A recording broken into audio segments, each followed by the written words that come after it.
A day in my life as nandito lang sa bahay. Yes, guys.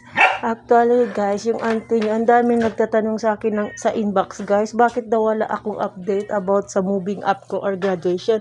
A day in my life as a content creator na na-respect. Okay, guys. Ngayon, sasabihin ko sa inyo kung bakit. Yung lahat, kung kasi kayo, chismosa kayo eh. Gusto nyo kasi laging may update galing sa akin. Akala nyo siguro na tepok nga ako. Hindi guys, talagang busy yung auntie nyo. Kung tanungin nyo naman yung about sa moving up ko, wala pa nga kami update kasi sa May pa daw. So wag kayo masyadong excited dahil yung lola mo, yung auntie nyo nga hindi na-excite kasi another sabak na naman ng life ng auntie nyo. Alam nyo guys, naniniwala ako na lahat talaga tayo ay may pinagdadaanan. Kaya kung anong pinagdadaanan mo ngayon, ganun din yung auntie nyo.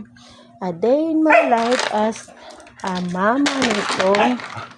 O yan. Naging curious siya bigla guys. Ayan. Yan supposedly itatapon ko na yan guys. Pero, Chiko, babe. So, ang sabi niya kasi, re-remedyohan pa daw to. Yan. Ang auntie kong anak naging instant electrician. Yan, guys. Curious siya, guys. Gusto niya daw ayusin. Kasi umaandar daw, pero bakit na pilipit yung wire? So, gusto niya ayusin.